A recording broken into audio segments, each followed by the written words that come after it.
You've been watching our coverage. You've seen some of the firefighters that are out on the front lines are actually inmate crews, incarcerated firefighters.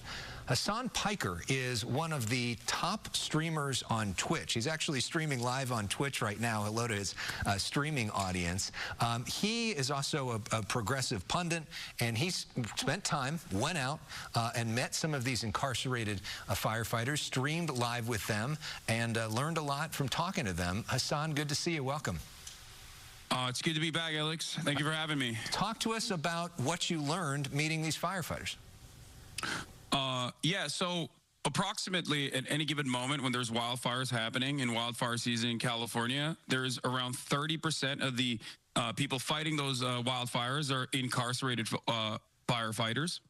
The California State and Cal Fire have a collaborative program with the Forest Service where they basically train some of the incarcerated at what they call camps, conservation camps, where they learn how to clear brush and reach areas that bulldozers can't get to by foot. It's a lot of trekking. They're going and putting their lives on the line basically to ensure that Californians are safe during wildfire season. I met a now friend, Scott Budnick, who is a Hollywood producer. He produced Hangover, Project X, and Old School, and many other projects. He actually started this thing called the Anti-Recidivism Coalition. And I found out that he was actually working with the governor and also simultaneously expanding these programs. And I got to meet some of the youth offenders. This is a camp pilot program that they just started in 2023, where they, for the first time ever, are bringing in youth offenders, young offenders that have been incarcerated under the age of 25 or committed crimes under the age of 25 that are now part of this training program as well. And I mean, it was an incredible experience overall. And one of the things that I was kind of shocked by is the fact that these guys just kept asking, like, why do you care about us?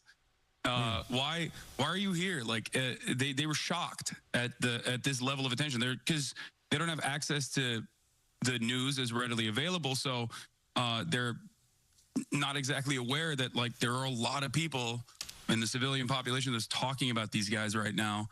And one of the things that struck me was the fact that they understand that these are very dangerous conditions that they're putting themselves into, but they really are appreciative of the fact that they get a semblance of dignity and a way to help with these communities that they're a part of. So it was truly a tremendous experience overall. Yeah, and very eye-opening. And we talk about people going behind bars. Most people that go behind bars are eventually released, and so you want there to be a rehabilitation process so that they come out potentially even stronger than when they came in. And I know for you, you were really struck by the sense of hope that these guys felt. Yeah, so it's not a secret that the county jail structure and the prison structure in the state is pretty bad overall. Like the conditions are pretty bad overall. There's a lot of violence. There are major problems.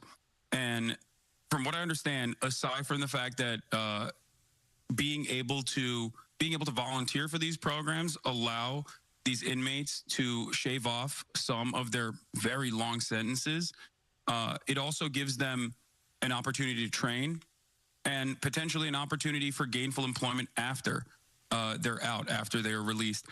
And there have been a lot of initiatives to make sure that this is as ethical of a process as possible, especially in recent years. In the past, a lot of these firefighters, a lot of the incarcerated firefighters could only get seasonal employment, and they could never get municipal employment in the Los Angeles Fire Department because if you have a felony, you're not able to get an EMT certification. And if you can't get an EMT certification, you can't become a municipal firefighter. But nowadays, they're working on expunging some of the records as well for demonstrating good behavior and service for the community. And I think it's wonderful because one of the things that I heard from virtually every single person there was the anxieties that they had as far as what they will do once they are released. What they like, how will they find an opportunity to reintegrate into society? This is something that obviously I read extensively on. There's a lot of data available on this, but it was truly interesting just seeing it in person, where these guys were also talking about the anxieties that they have about like wanting to become productive members of society. And this program, I think, is fantastic. And there are still some issues, of course, specifically around their wages. I think since the 80s, they had not seen any meaningful wage increases. Right. I believe they were getting around $5 a day. And they're doing basically the same thing that everyone else in CAL FIRE is doing as well. One of the hardest jobs on the line, basically.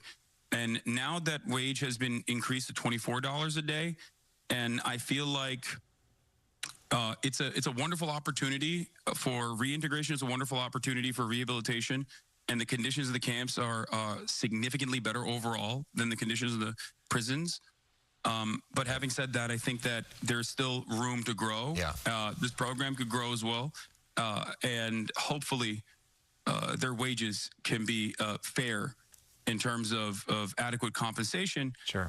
Because utilizing incarcerated firefighters as a way to displace the existing non-incarcerated firefighters is also, lowering the wages of non-incarcerated firefighters. Hasan, thank you so much for bringing this issue to our attention. We really appreciate it and appreciate the work you're doing. Yeah, thank you so much for having me.